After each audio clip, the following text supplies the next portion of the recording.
21 outils géniaux pour lancer son SaaS ou son site web beaucoup plus rapidement. N'hésite pas à mettre un like sur cette vidéo pour booster le travail que je fais et à commenter si ça t'a vraiment plu.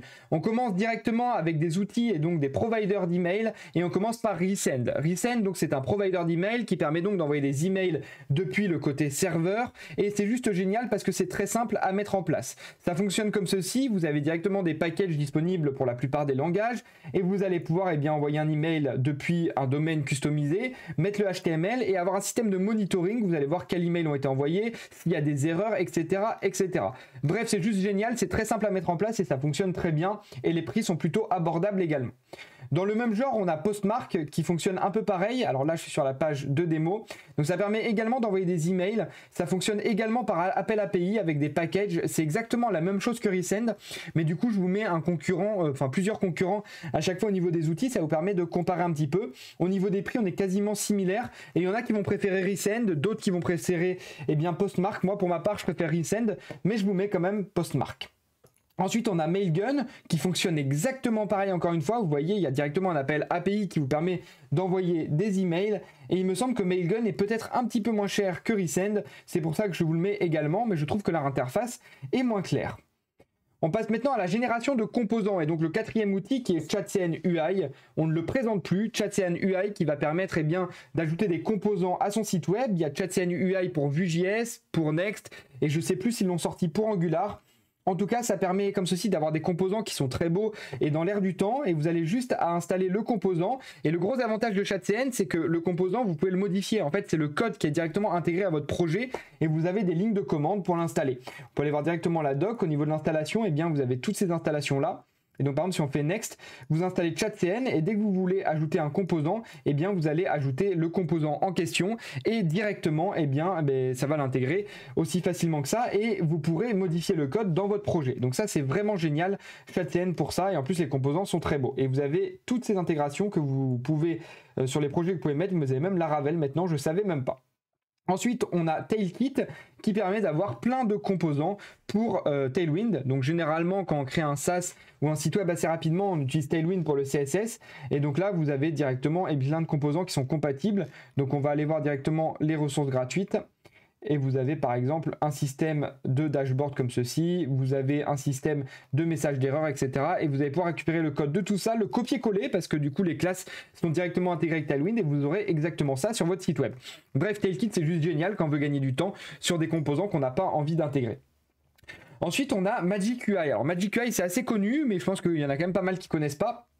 Ça permet d'avoir des composants animés et vraiment très beaux. Donc si vous voulez ajouter une petite pointe d'animation sur vos sites web, Magic UI est parfaite pour ça. Donc c'est magicui.design et vous avez directement plein de composants animés, des notifs, des systèmes de sortes d'organigrammes et énormément de choses. Donc n'hésitez pas à aller voir si vous voulez ajouter un peu d'animation à vos sites web. Magic UI c'est juste génial. On passe ensuite au système d'authentification et on passe avec Stitch qui est un système pour ajouter l'authentification sur votre site web en quelques minutes. Vous allez proposer la connexion par email mot de passe, la connexion par GitHub, Google, Facebook, ce que vous voulez. Et bien ça, Stitch permet de le faire beaucoup plus rapidement et ça s'installe très facilement. Vous allez pouvoir créer une organisation et après vous avez des packages qui vont permettre directement d'ajouter le système de connexion que vous pouvez relier à un back-end personnalisé ou juste côté front-end et ça marche très bien et ça permet de décentraliser ça et de gagner du temps énormément dans la création de votre site. Dans le même genre, on a Nexthost. Alors là, c'est un peu moins décentralisé, c'est-à-dire que là, vous l'avez en interne dans une base de données à vous, mais c'est un package qui va permettre de gérer beaucoup plus facilement la connexion par les réseaux sociaux, etc. Et là, ça va être stocké directement sur votre base de données, et par exemple, avec un ORM comme Prisma, ça va assez vite à installer.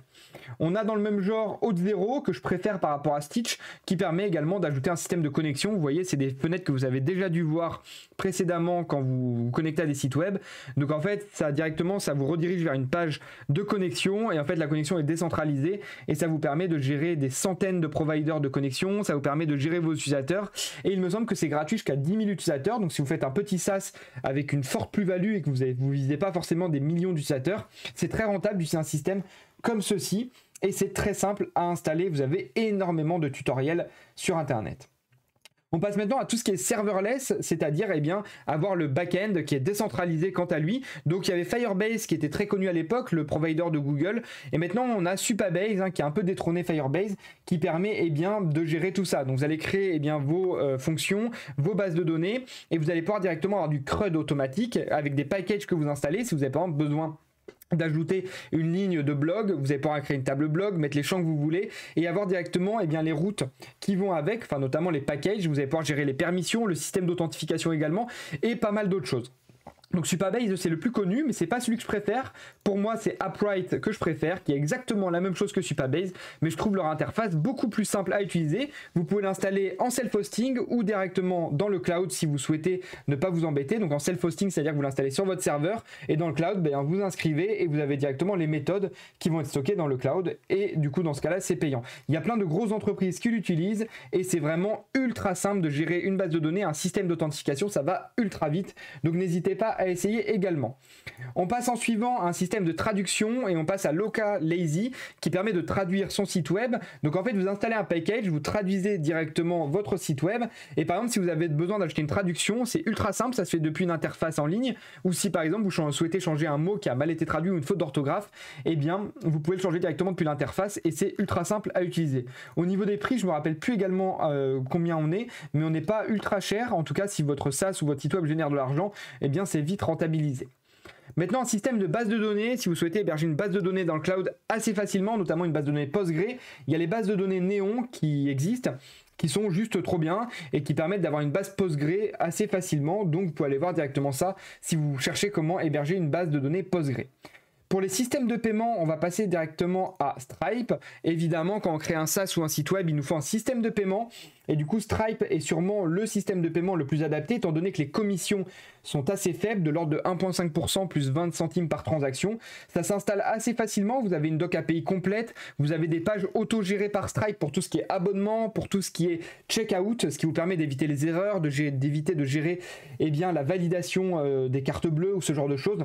Et c'est juste génial, vous avez un dashboard qui est ultra complet, l'inscription assez simple. Enfin bref, Stripe on le présente plus. On a maintenant aussi Lemon Squeezy qui est peut-être encore plus simple à installer et d'ailleurs qui a été racheté par Stripe récemment, qui permet de faire exactement la même chose. Le seul inconvénient de Lemon Squeezy, c'est que, bon, certes, il est plus simple à utiliser, à mettre en place que Stripe, etc. pour un SaaS. Par contre, les commissions sont plus élevées, on est quasiment à 5% de commission. Tout dépend un peu, encore une fois, de votre modèle commercial. Dans les systèmes de paiement, on a également Paddle qui est fait exprès pour les SaaS. Vous avez déjà dû le voir si vous achetez des logiciels américains, ils utilisent énormément Paddle. Vous avez une petite fenêtre qui s'ouvre, vous prenez le paiement et c'est encore plus simple à intégrer que Stripe et Lemon Squeezy. Par contre, la commission est un peu plus élevée également que Stripe, mais moins que Lemon Squeezy. Par contre, en termes d'intégration, c'est vraiment très simple à intégrer. On passe maintenant à la partie déploiement. La partie déploiement, pour mettre votre site en ligne rapidement, vous pouvez utiliser Vercel. Vercel qui est très connu, qui permet donc de gérer le déploiement, mais également pas mal d'outils qu'ils proposent maintenant.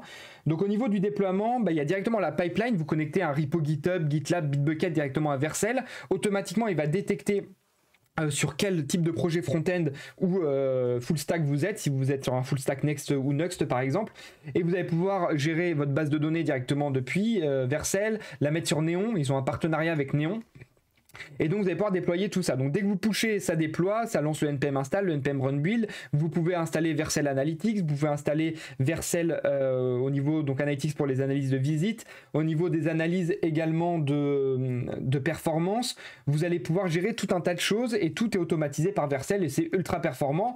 Au niveau des prix, on est gratuit sur de l'intégration de base et puis après il y a des forfaits qui sont payants, notamment pour l'analytics, etc., etc. Mais bref, moi je déploie de plus en plus de front-end sur Vercel et je suis vraiment satisfait. Et je le déploie des front-end notamment sur Nuxt et ça marche ultra bien. Vous pouvez paramétrer vos variables d'environnement et tout ce qui va avec. Dans le même genre, on va avoir Render, que moi je n'ai jamais essayé mais que je mets dans cette vidéo parce que c'est un concurrent direct de Vercel et que j'ai eu d'excellents retours. Donc si vous voulez une alternative à Vercel que vous n'aimez pas, vous pouvez vous rendre sur Render et normalement vous trouverez peut-être votre bonheur. Et évidemment, on a également Netlify pour ceux qui connaissent également. Moi je l'ai mis en dernier parce que c'est celui que j'aime le moins au niveau du déploiement, mais c'est un peu comme Vercel et Render, ça vous permet de déployer, faire de l'analyse, etc. et de déployer en quelques clics seulement. Voilà, moi j'aime un peu moins celui-là, c'est au niveau de l'interface, ça c'est des goûts personnels. Enfin, les deux derniers, on a v0.dev et ça vous permet de générer des composants directement pour vos projets et ça marche très bien. On peut par exemple lui demander de générer un composant Login form in Next and Tailwind. On peut lui demander directement de faire ça. Évidemment, il me demande de me connecter. Et là, ça va directement bien vous générer un composant que vous allez pouvoir copier-coller dans votre projet. Ça vous fait gagner énormément de temps également et ça marche très bien. Et enfin, le petit dernier, le 21e, c'est Novu qui va permettre de centraliser tous les événements de notification, d'email, d'SMS. C'est juste génial. Vous installez la bibliothèque et vous allez pouvoir directement gérer tout ça. Si vous souhaitez envoyer des emails, si vous souhaitez par exemple envoyer des notifs, gérer des événements, quand machin envoie une notif à machin, ça envoie un email. Bref, c'est juste trop bien. Vous pouvez paramétrer des schémas par intelligence artificielle et vous allez pouvoir, il me semble, connecter Resend, connecter React Email, connecter Twilio pour les SMS. Bref, n'hésitez pas à aller voir. Je l'ai essayé sur un projet en démo et j'étais vraiment convaincu de cet outil-là. Donc voilà un peu pour les 21 outils qui peuvent vous intéresser. Le but de la vidéo, c'était pas de rentrer dans le détail et de vous les expliquer totalement. C'était vraiment de vous donner les noms et de vous expliquer globalement ce qu'ils faisaient. C'est pour ça que j'ai un peu déroulé cette vidéo. En tout cas, n'hésitez pas à aller voir de votre côté et me dire si ça vous plaît ce genre de format. C'était Keep Dev. Ciao.